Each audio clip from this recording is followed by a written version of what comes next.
back. How's it going? This time we're picking up day 8. Sorry for the break in absence. I got a little under the weather. Voice still isn't really back, but with all that said, we're here. So it's going to be a little after Our Lady of Fatima, which was May 13th on Tuesday last week. So we're a week out, but still need to finish this series. Still a lot to learn. Still a ton of typology that really, that's really deep information. It's really great to grow in. So today we're going to go of Mary as the woman of Revelation. And so beginning again, we're going to return to Genesis, which as I addressed and learned earlier, that the woman is actually referring to Mary. When God gives the punishment to Satan, saying that the woman will crush your head, and that refers to Mary, and that's then fulfilled in the wedding at Cana and at Calvary. Still lingering with that cough. But if we go all the way to Revelation, which is also known as the book of Apocolypse, because it is the end times, we get an even further confirmation of Mary as the woman. And so looking at Revelation here, chapter 12, this is looking at, as I said, the end times. So beginning at chapter 12, it says, "And a great sign appeared in heaven, a woman clothed with the sun, with the moon under her feet, and on her head a crown of 12 stars. She was with child, and she cried out in her pangs of birth, in anguish for delivery. And another sign appeared in heaven. Behold, a great red dragon with 7 heads and 10 horns, and 7 diadems upon his head. His tail swept down 1/3 of the stars in heaven and cast them to the earth. And the dragon stood before the woman who was about to bear a child, that he might devour her child that she brought it forth. She brought forth a male child, one who was to rule all the nations with a rod of iron.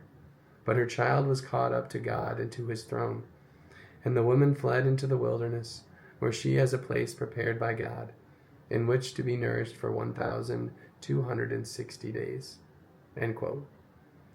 So, looking at this, as we draw back to Genesis, I had mentioned that the woman refers to Mary, is a type of her, and it begins being fulfilled in the wedding at Cana, in John's Gospel, and at Calvary, when Jesus gives his mother to the disciple, who's John, who we also will see ourselves as, the beloved disciple. Now, projecting into the future, the final victory, which is the whole context of this battle, is, in this revelation, is the woman appears again. And the clue that also points us to believe that it's Mary is that it says that she brought forth a male child who was to rule all the nations with a rod of iron. And this rod of iron will be also referenced in Revelation as being Jesus, who comes to rule with a rod of iron of justice. We know him also as a God of mercy, but he is a God of justice. And then the red dragon is Satan. And so in the same Genesis figure, which we keep reading in Revelation, it'll specifically call out the dragon, who is called the devil and Satan. And so this would be also a callback to Genesis, where Mary will then crush the head of the serpent. And then finally, the dragon chases the woman and her offspring. And it says the dragon was angry with the woman and went off to make war on the rest of her children, those who keep the commandments of God and hold to the testimony of Jesus. And so here we also see Mary's intercessory role, where she is the one that protects us against the dragon. And in order to wreak havoc on the children of God and on Mary's offspring and on the dragon pursues us almost out of spite, because God made us and loves us, made us human, and gave us free will. And the angels are there to help serve us, honestly. Satan despises us because of that, and the fact that we can create life. And that is, so Satan goes after us with a ferocity because he wants us to suffer the consequences that he has to suffer of eternally being separated from God. And so the relevance of this, and the neat thing is that when we project forward to the future, outside of the Bible, to the time of the Bible, but look at more modern apparitions of Mary, of when she's come to visit us, to give us a message across different cultures, different periods, different situations. She also will have different messages. And so, but it all connects with the same theme. So when we look at Our Lady of Guadalupe, which is around, I think, 1569, maybe 1529, in Mexico City, she appears to Juan Diego and gives him, as a sign of who she is,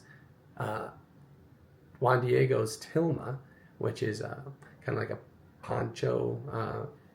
It has the imprinted image of Mary on it. And on this image, Mary is standing on a snake with the moon under her feet. Now, this, and as a direct callback to Genesis, and also connects here to crushing the head of the serpent. And then the sun is the backdrop of Mary. And here in Revelation it says, a woman clothed with the sun, with the moon under her feet, and on her head a crown of 12 stars. And then, and Our Lady of Guadalupe, she doesn't have a crown of 12 stars, but she has a mantle, which is full of constellation and stars. And then the black sash that you can see where by her prayer hands, those are a cultural symbol for a pregnancy or maternity sash, as it would be called in the Aztec culture. And so that also points to her being with child, which all fulfills and matches the characteristics of this woman of Revelation. Now we go again to the miraculous medal apparition, which was to Catherine Labouré. And this medal was specifically, the design was specifically given to St. Catherine Labouré with very precise instructions. And on one half of it, there's an M with a cross and a circle or crown of 12 stars around it.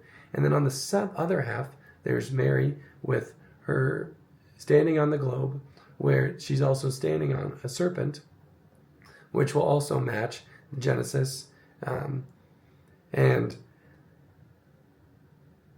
it shows, based on the promises that Mary will give with the graces and the conversion that will be attached to this miraculous medal, it is an obvious connection to the victory that is won through Mary, the victory that is won over Satan through her.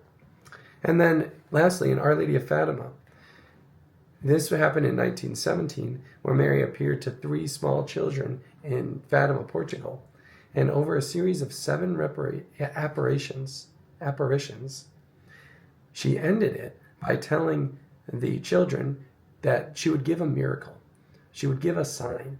And so on this last day that she was going to come, which was October 13th, 1917, a crowd of between 30,000 and 100,000 people came to gather at the apparition site. And it was absolutely pouring rain. People were questioning if they should stay, and the children are there. Lucia is the oldest, and then Jacinta and Francisco.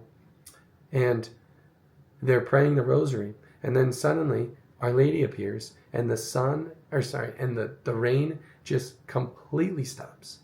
And then what ended up becoming known as the miracle of the sun, Mary ended up controlling the sun to cause it rotate in the sky, kind of like a disc, and then it zigzagged throughout, and hence where they got the word dancing.